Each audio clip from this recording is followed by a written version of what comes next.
Messieurs, bonsoir. Bienvenue dans le jeu 22 heures de la RTD. Voici les titres de ce journal.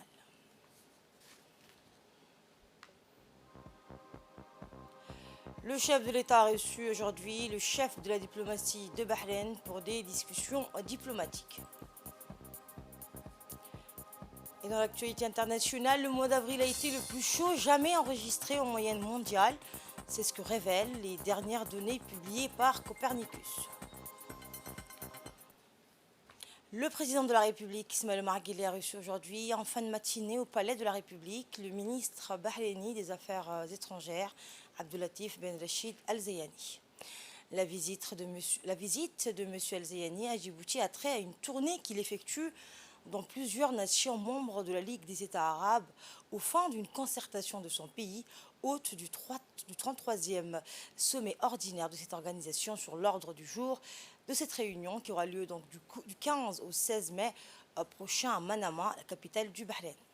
Cette audience entre le chef de l'État et le chef de la diplomatie bahreïnie a mis en lumière une convergence de vues parfaite sur la nécessité de concéder l'ordre du jour principal du prochain sommet de la Ligue arabe à la question palestinienne. Ces discussions ont permis également de montrer combien les deux parties étaient en phase sur le bien fondé lié au fait d'adjoindre au débat et aux travaux du 33e sommet de la Ligue arabe les thématiques relatives au développement de l'éducation, de la santé et des droits humains. Outre le chef de la diplomatie djiboutienne, le directeur du département arabe du ministère djiboutien des Affaires étrangères a pris part à cette rencontre.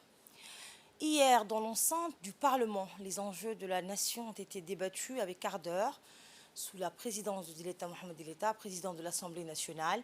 Le Premier ministre Abdelkader Kamel Mohamed a échangé avec les représentants du peuple et les membres du gouvernement. Ce fut un véritable marathon politique où chaque sujet de l'action gouvernementale a été scrupuleusement examiné. De l'agriculture à la santé, de l'éducation à la justice, aucun domaine n'a été laissé de côté dans cette joute verbale éclairée. Les ministres ont été soumis au feu des questions répondant aux interrogations des parlementaires avec précision. Le Premier ministre, quant à lui, a réaffirmé avec force l'engagement du gouvernement à écouter et à tenir compte des préoccupations de chaque citoyen. Cette séance, rythmée par un échange perpétuel de questions-réponses, a incarné même de la démocratie. Dans un ballet politique orchestré, les voix du peuple ont été entendues, ses préoccupations prises en compte. Ainsi, dans un climat empreint de respect et de civisme, le débat sur la politique générale du gouvernement s'est conclu, laissant place à l'espoir d'un avenir où la voix de chaque citoyen compte la pierre angulaire de notre société.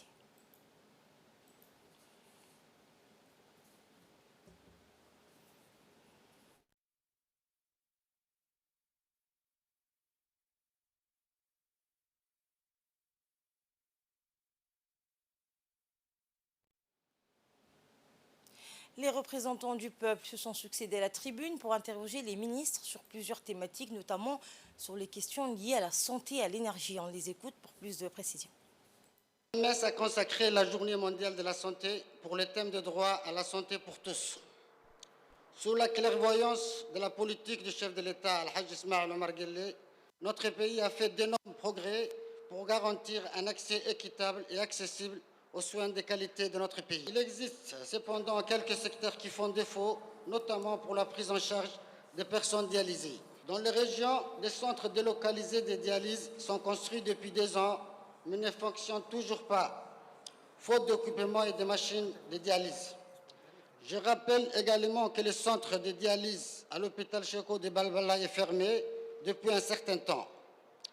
L'unique centre de dialyse encore fonctionnel de l'hôpital ne dispose que d'une quinzaine d'appareils pour toute la République de Djibouti. Notre pays importe de l'énergie verte de l'Éthiopie et en produit aussi près de 60 mégawatts plutôt au Goubet. C'est l'énergie éolienne. La centrale thermique de Boulaos reste aussi opérationnelle. À quand le développement de l'énergie renouvelable au niveau national, c'est-à-dire la couverture des localités telles que les chefs-lieux des sous-préfectures? Deuxième question, à quand la réduction du coût de l'énergie? Et pourriez-vous, si possible, nous décomposer le coût du kilowattheure. Vous avez très bien noté que dans les régions, le gouvernement a construit des dialyses, surtout à Obok et à Tadjoura. Les locaux sont terminés. Maintenant, il reste les machines de dialyse et il reste surtout la salle de traitement d'eau. Il faut savoir que dans l'aspect de dialyse, ce qui est cher, ce n'est pas la construction de locaux et ce n'est pas seulement aussi les machines de dialyse. Une machine de dialyse de marque Gomro qu'on utilise, c'est des machines américaines, coûte $12 000. Donc ça ne coûte pas très cher. Mais par contre, ce qui coûte très cher, c'est la salle de traitement d'eau. Une seule salle de traitement d'eau qui vont traiter les machines de dialyse coûte 50 millions à 100 millions. Certaines machines sont déjà venues. Nous avons à notre disposition actuellement, au niveau de notre stock de la CAM, 18 machines qui attendent la salle de traitement d'eau. Et ça, c'est à la faveur vraiment du gouvernement djiboutien sur la côte de l'Afrique. Au niveau de l'Afrique, Djibouti est le seul pays dont la dialyse est gratuite. Toute production énergétique a un coût. Et pour produire de l'énergie et de l'électricité, c'est un coût supporté aujourd'hui par l'électricité de Djibouti. La production, mais aussi les transports et la connexion sont du ressort de l'EDD de Djibouti. C'est vrai, aujourd'hui, nous avons une production d'énergie renouvelable sur notre territoire national qui est le projet éolien. Bientôt, nous allons commencer les projets en cours du Grand Bara, que nous espérons dans une année avoir les 25 MW de solaire et les 5 MW de batteries de stockage. Mais soyez rassurés, nous travaillons aussi dans les années à venir pour une réduction pour nos concitoyens qui doivent avoir un accès à l'électricité, une électricité abondante et abordable au prix. Deuxièmement, je voulais parler aussi des localités. C'est vrai, les localités du sud et de la région d'Ali Sabieh ont eu la chance d'être connectées au réseau électrique. Pourquoi?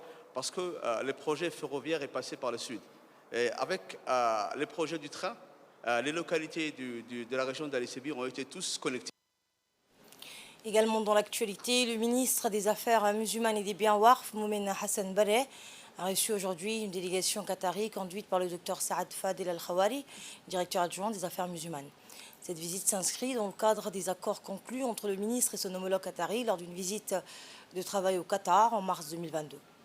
Le ministre a souhaité la bienvenue à la délégation qatari, soulignant l'excellence des relations entre Djibouti et le Qatar et se félicitant du niveau de collaboration entre les deux institutions.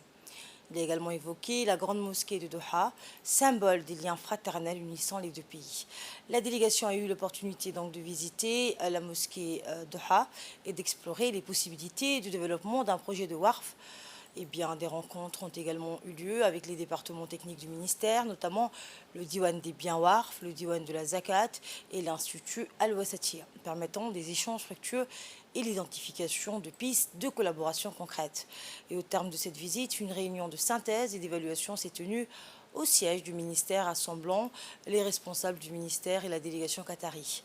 Cette rencontre a permis de récapituler les discussions et d'exprimer la volonté commune de poursuivre et d'approfondir la coopération bilatérale dans les domaines des affaires religieuses et des Warf. Cette visite officielle témoigne de la solidité des relations entre Djibouti et le Qatar. Autre information, un atelier de dissémination des résultats de l'évaluation du plan cadre des Nations Unies pour l'aide au développement de Djibouti 2018-2024 s'est tenu aujourd'hui à l'Institut des études diplomatiques. Eh bien, la cérémonie d'ouverture a été présidée par l'ambassadeur Mohamed Al Hassan, secrétaire général du ministère des Affaires étrangères et de la coopération internationale, et de M. José Barahona, le coordinateur résident des Nations Unies à Djibouti. Le PNUAD, donc 2018-2024 de Djibouti, constitue une réponse commune du système des Nations Unies aux problèmes de développement identifiés à travers l'analyse effectuée dans le cadre du bilan commun des pays en septembre 2016. Il est aligné donc aux priorités nationales de développement, dont la stratégie de croissance accélérée et de promotion de l'emploi, le plan national de développement, ainsi que sur les objectifs de développement durable. Cette évaluation répond à la nécessité de rendre compte des résultats atteints par la mise en œuvre du PNUAD, mais également afin de formuler des recommandations. En 2030, Djibouti arrivait avec un carton vert et pouvoir raconter au monde une histoire positive qui vient de compte de l'Afrique. Et les prochains 6 ans, on peut construire une narrative très positive qui vient de compte de l'Afrique, qui vient de Djibouti. L'évaluation dont nous présentons les rapports et les conclusions et la recommandation ce matin est un exercice très important dans la mesure où elle nous permet de tirer vraiment les leçons de la mise en œuvre du plan cadre de développement qui touche à sa fin et sert à l'élaboration du prochain qui a changé en devenant le cadre de coopération du système des Nations Unies pour le développement durable. Et écoutons à présent un extrait de l'intervention du secrétaire général du ministère des Affaires étrangères, M. Mohamed Ali Hassan.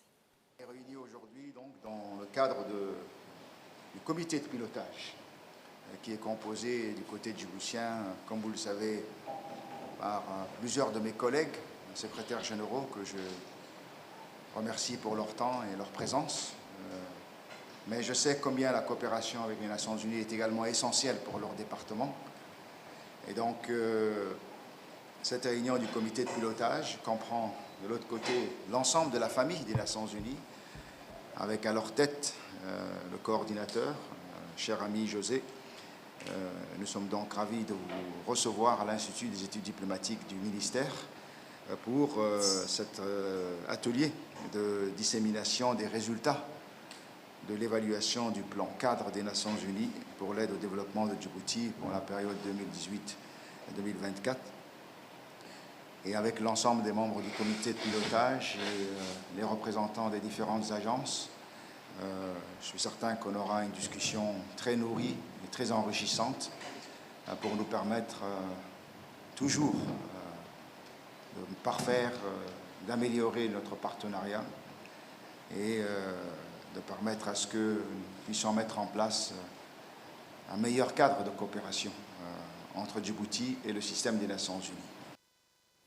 Santé à présent, le secrétaire général du ministère de la Santé, Mohamed Ali Mohamed, a présidé dimanche à Arta la cérémonie de lancement d'un atelier de formation régionale des formateurs, un atelier de 5 jours, donc axé dans le domaine de l'épidémiologie, des catastrophes et des enquêtes sur les épidémies toxiques.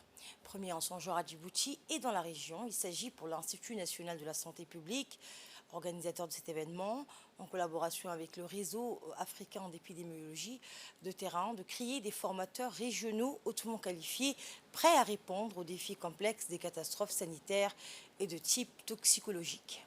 Le ministre de la Santé, à travers l'Institut national de la santé publique, a réuni d'un côté des techniciens épidémiologistes de Djibouti et des pays frontaliers, à savoir l'Éthiopie, le Somaliland et la Somalie, et de l'autre des experts en formation épidémiologique du Centre de contrôle et de prévention des maladies d'Atlanta.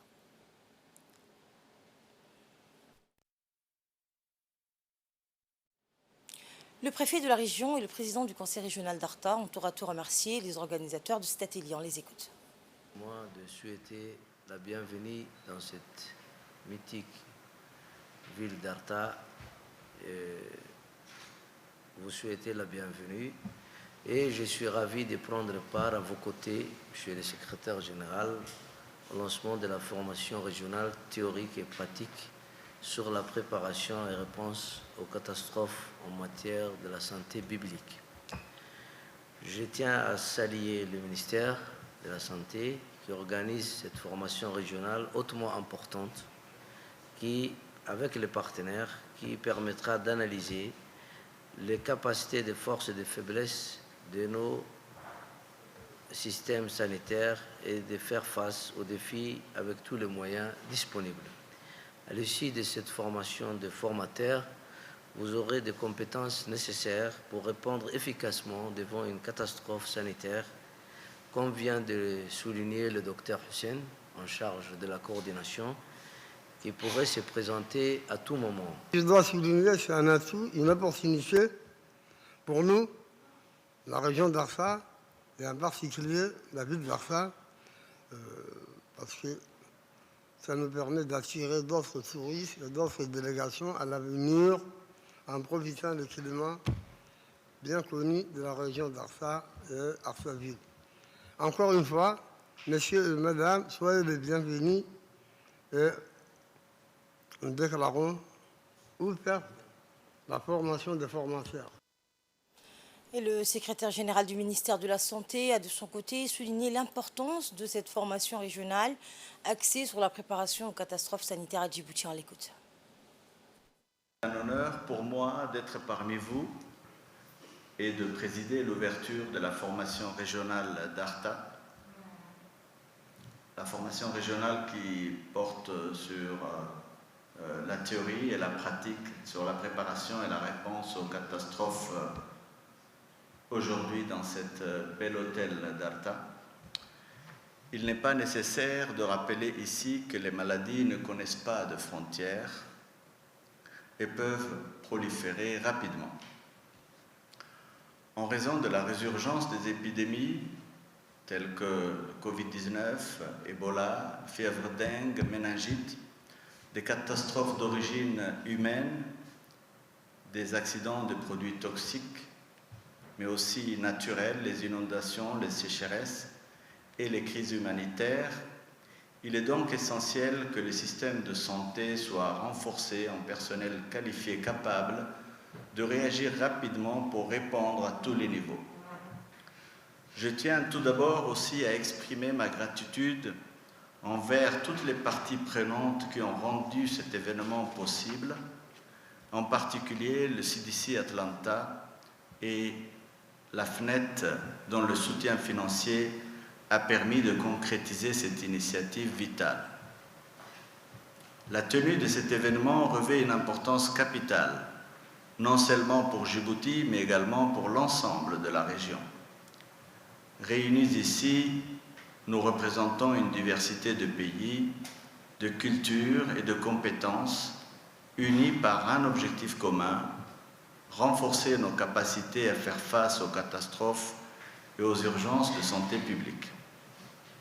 Je saisis également cette occasion pour remercier tous les participants venus des pays frontaliers et ceux de Djibouti. Votre présence ici démontre votre engagement envers la sécurité et le bien-être de nos populations et je suis convaincu que vos échanges au cours de cette semaine seront riches en enseignements et en collaboration fructueuse. La semaine dernière a été marquée par une série d'événements significatifs dans le cadre du projet Accès à l'eau potable, un combat féminin financé par l'USAID en partenariat avec l'association Club des jeunes entrepreneurs d'Ali Sabi. Une cérémonie de clôture de formation sur l'hygiène et l'utilisation efficace des bonbonnes a eu lieu au siège de l'antenne de l'UNFD à Ali Adé. Les familles bénéficiaires ont démontré une compréhension approfondie de l'utilisation des bonbonnes, témoignant de l'impact positif de cet atelier sur leur quotidien. Des attestations de participation ont été remises pour reconnaître leur engagement et leur implication dans le projet. Ces ateliers ont été des moments d'échange enrichissants où les bénéficiaires ont pu poser des questions et partager leurs expériences, enrichissant ainsi leurs connaissances. L'enthousiasme et l'engagement des participants étaient palpables, reflétant l'importance de cette initiative pour leur bien-être et leur avenir.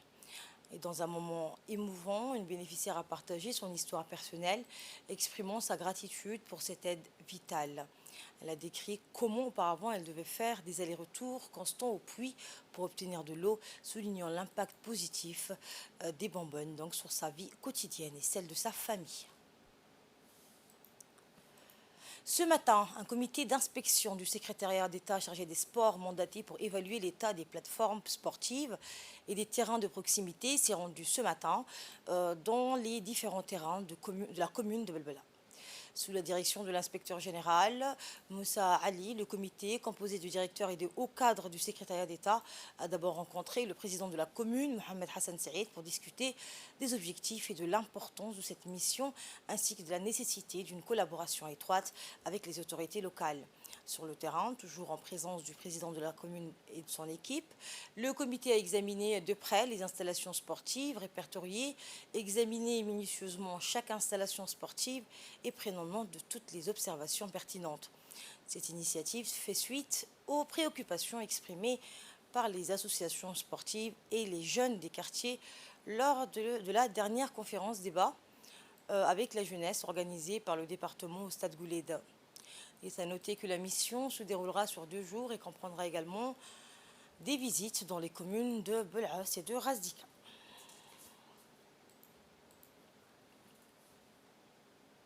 Le même reproche, pas praticable du fait qu'il y a des ordures et il manque de poteaux. Donc, raison pour laquelle aujourd'hui on est là ici, pour essayer de voir comment aménager les terrains du moment qu'il y a l'été qui s'approche. Et il y aura des événements sportifs qui vont se dérouler durant l'été avec l'interruption scolaire que les jeunes vont avoir. Le centre d'instruction navale de la garde-côte djiboutienne a abrité hier la cérémonie de clôture de l'édition 2024 de l'exercice maritime Bull-Shark. L'exercice réunit les forces opérationnelles interarmées combinées américaines, Corne de l'Afrique, la garde-côte djiboutienne, la marine nationale, la brigade d'intervention rapide des forces armées djiboutiennes et les forces européennes de l'Atalante, représentées donc par l'Espagne et les forces françaises stationnelles à Djibouti. L'exercice est destiné à renforcer l'interopérabilité multilatérale dans le domaine de la sécurité et de la sûreté maritime entre les différents partenaires qui y prennent part. Eh bien, cet exercice comprenait des volets maritimes et terrestres mettant en œuvre des opérations de recherche et de sauvetage dans des scénarios réalistes et pratiques. Un moment marquant a été l'inclusion d'une première expérience de saut en parachute des équipes du département des recherches et des sauvetages de la garde-côte djiboutienne. L'étendue des moyens humains et techniques déployés témoigne de l'importance accordée aux efforts de coopération et de collaboration entre les différents partenaires qui visent à mettre en œuvre une interopérabilité efficace et professionnelle. Le contre-amiral donc a dans un mot prononcé lors de cette cérémonie rappelé l'importance de la position géographique stratégique de la République de Djibouti. Et de son côté, le colonel Al-Bakouré, commandant de la garde-côte djiboutienne, a rappelé l'importance de ce type d'exercice qui permet d'un côté de renforcer les capacités opérationnelles de la garde-côte djiboutienne et de l'autre de raffermir ses liens de coopération et de collaboration avec ses partenaires internationaux.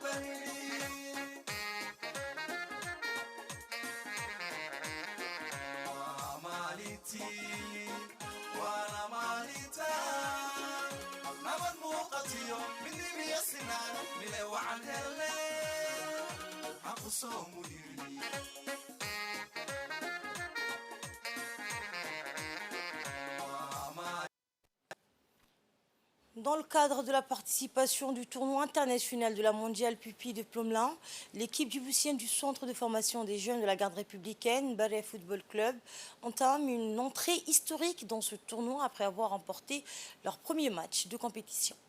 L'équipe de football de l'académie de la garde républicaine compte déjà 4 points pour leurs 2 premiers matchs et se classe en tête du tableau de ce tournoi international. À ce titre, le chef d'état-major de la garde républicaine, le colonel Mohamed Jamadou Ali, a félicité l'équipe pour leurs prestations footballistiques. Le mondial pupille de Plomelin est un tournoi international de football U13 créé en 1986 et réunit chaque année des centaines d'enfants venant de plus de 25 pays du monde entier.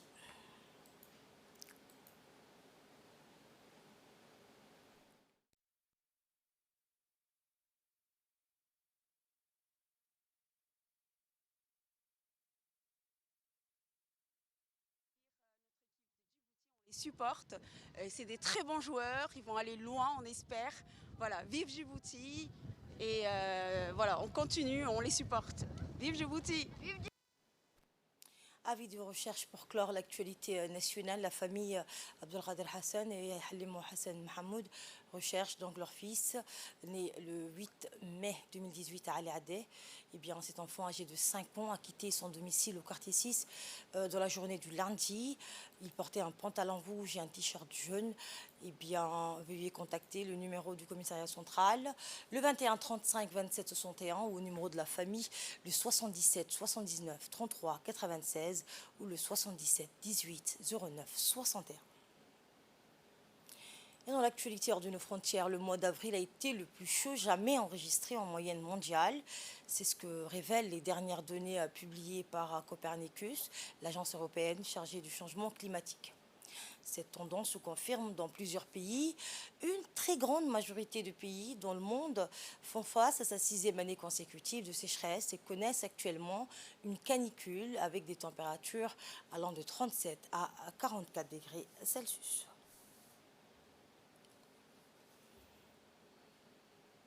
Et c'est ainsi que prend fin ce journal. Merci de l'avoir suivi. Je vous souhaite à toutes et à tous un agréable week-end sur Télé Djibouti.